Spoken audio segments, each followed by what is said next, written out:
Bonjour à tous, j'espère que vous allez tous bien. Bienvenue sur ce nouveau Zèbre Interview.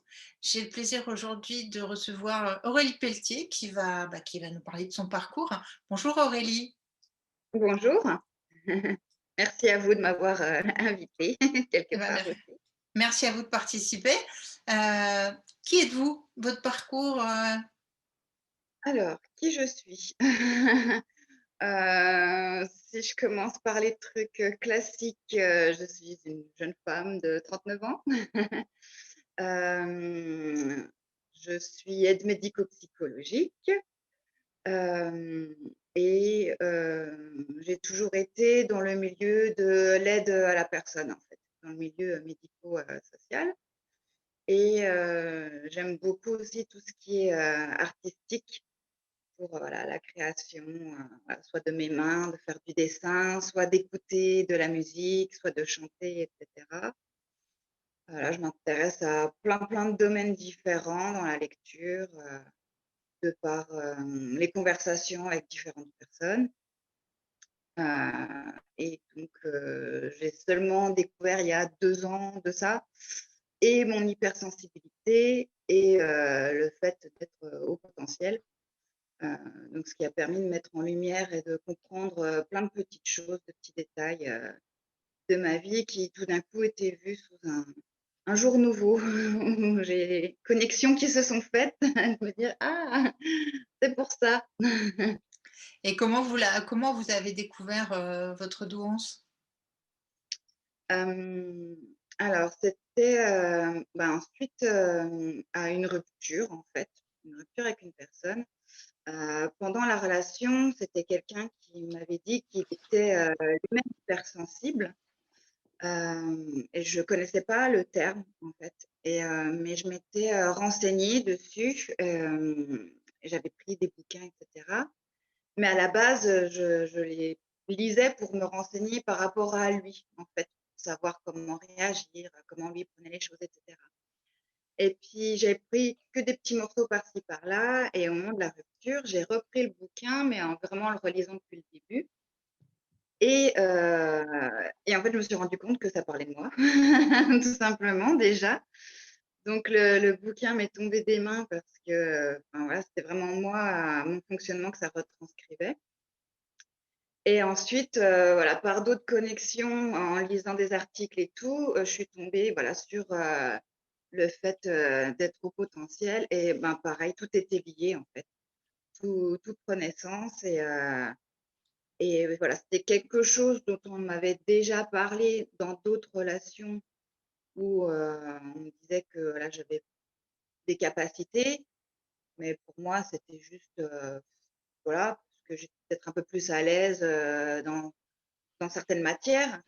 Mais là, par contre, en découvrant le terme au potentiel et plus surdoué, parce que c'est vrai que surdoué, du coup, ça fait un a priori, en fait et du coup, en plus, avec tous les documentaires qu'on a eus jusqu'à présent, qui peuvent être assez vieux maintenant, on se fait une idée de ça et du coup, on se dit: «Bon, non, c'est pas pour moi ça».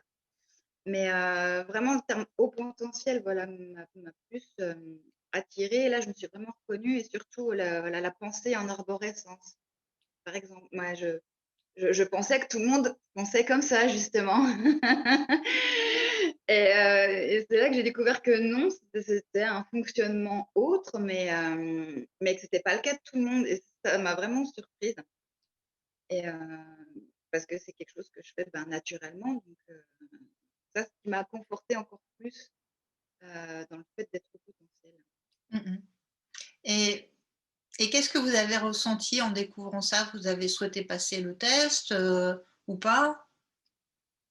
Heu, non, j'ai enfin, il y a eu un moment aussi, je me suis posé la question, de me dire: «Ouais, mais peut-être que tu te dis ça parce que c'est pour ton ego, c'est pour te faire plaisir et tout».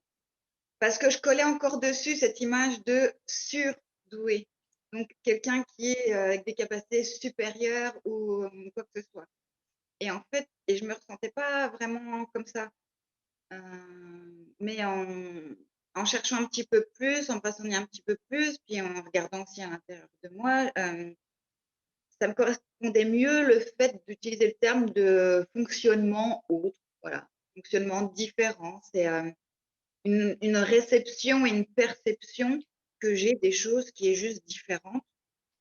Hem et du coup, comme ça correspondait vraiment à ce que je ressens vraiment moi intérieurement, ben, je me dis que j'ai pas besoin de test pour valider ça.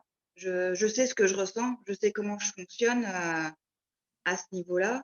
Bon, pas tout, hein, mais c'est suffisamment important ce ressenti que j'ai pour me dire que, ben, oui, je suis comme ça et j'ai pas besoin d'un test pour le valider. D'accord. Comment vous gérez, cette douance au quotidien et est-ce que vous rencontrez des problèmes, particuliers? Alors moi, ça va être au niveau du temps.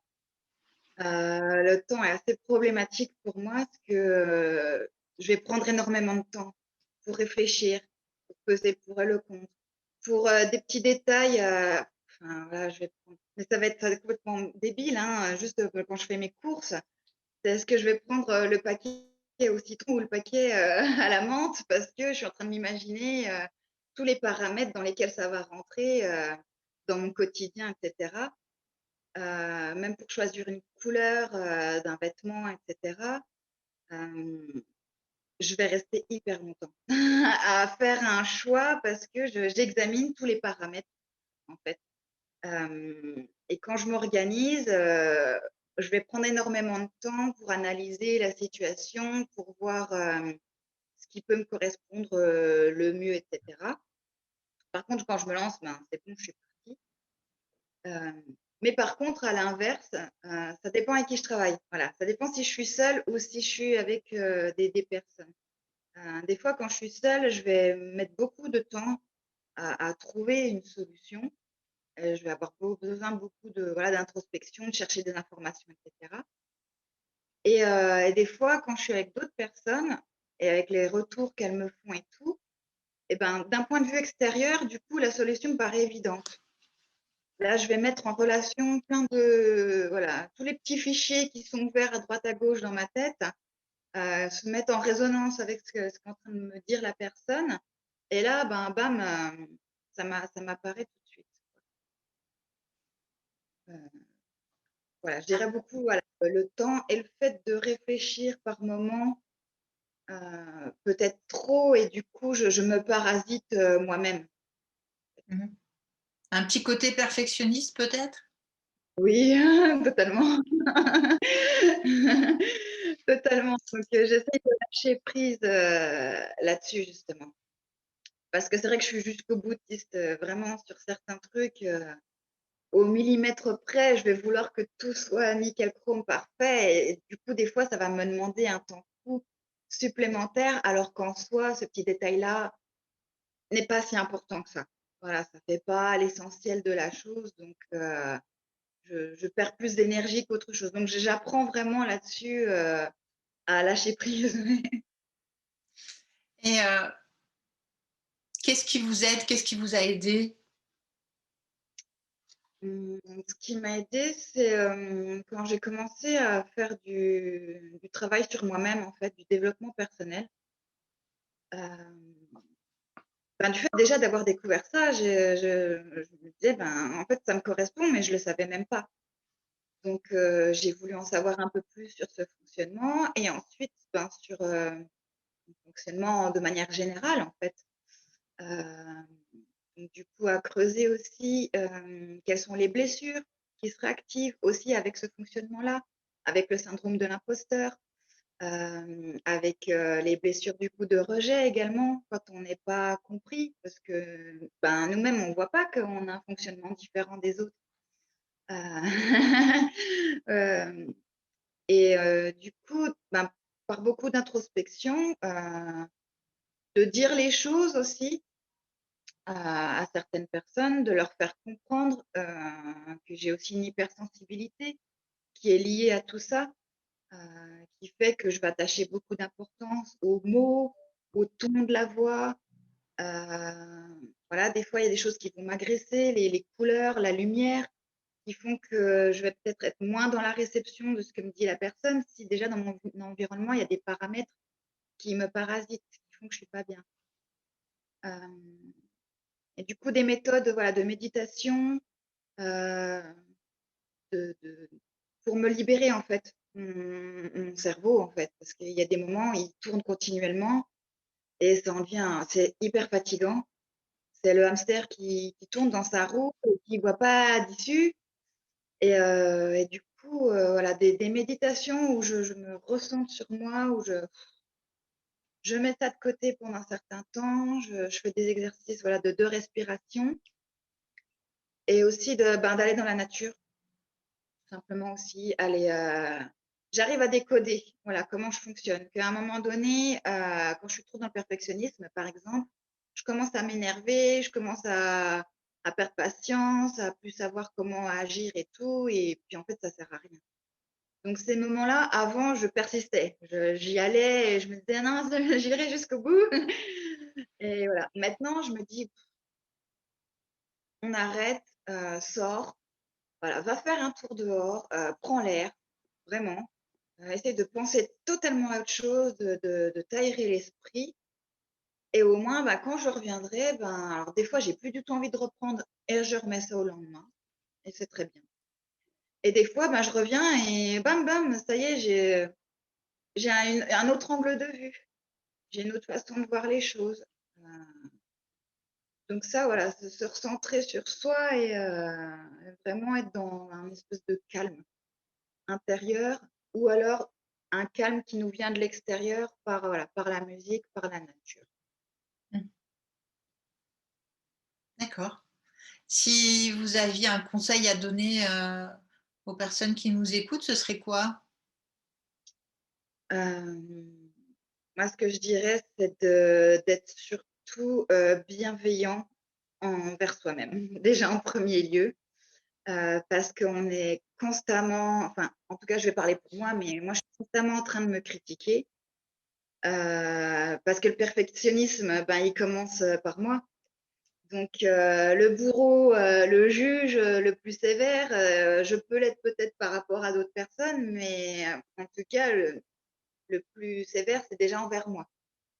Donc déjà, j'apprends à me lâcher la bride, à me lâcher la grappe et du coup être, vraiment dans la bienveillance et de me dire, ben, tout ce que je fais pour, les autres parce que voilà, je suis dans ce domaine-là et c'est aussi, ben, de nature que j'aime, bah, faire en sorte que les autres soient rassurés, soient confortables, soient bien, quoi.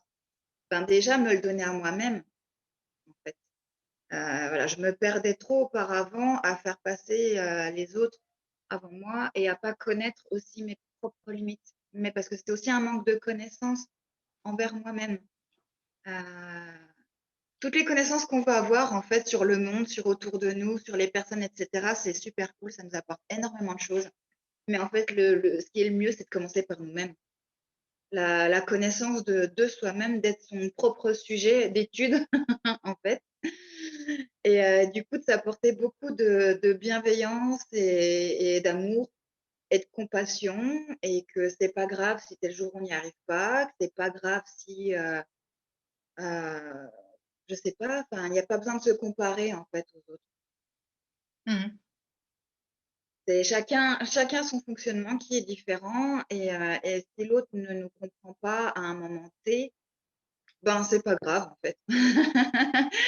C'est pas grave, ça viendra peut-être plus tard, peut-être que ça ne viendra jamais et du coup, c'est pas la peine de perdre son temps et son énergie avec quelqu'un qui ne veut pas essayer, de s'ouvrir à vous. Heu, voilà, mais l'essentiel, c'est déjà de commencer de s'ouvrir à soi et d'être déjà dans cette compassion, cette bienveillance pour soi-même, ouais. Ah ouais. Apprendre à être, son meilleur ami plutôt que son pire ennemi et c'est pas toujours facile, Exactement. Est-ce que vous avez un petit mot pour conclure? Un petit mot pour conclure, ben, je dirais que, ben, que c'est formidable d'avoir ce fonctionnement-là parce que, ben, ça fait partie, ben, de l'originalité et de la variété, ben, de personnes humaines qu'il y a sur cette terre. Donc même si parfois on peut se sentir, décalé, à côté de la plaque ou, vraiment pas ancré dans ce monde, on se dit: «Mais mon Dieu, qu'est-ce que je fais ici?» En fait si, on a totalement sa place. On a totalement sa place parce qu'en fait, il y a plein d'autres personnes qui sont comme nous, c'est juste qu'on les connaît pas encore. Mais plus on apprend à se connaître, je pense et plus on va être amené, la vie va nous amener ce genre de personnes, sur notre route, ce qui fait qu'actuellement nous sommes en train de faire, cette interview et que, du coup, je trouve ça chouette de pouvoir faire, découvrir aussi, aux gens autour de nous ce que nous sommes. Voilà, c'est la richesse de chaque être humain, donc faut pas avoir peur de montrer sa richesse. Ça peut intéresser plein de personnes, qu'ils soient dans la nuance ou non. Merci, merci beaucoup Aurélie pour ce témoignage. Merci d'avoir participé. Merci à ceux qui nous ont écoutés aussi. À très bientôt. Et puis, on se retrouve très prochainement. Au revoir tout le monde.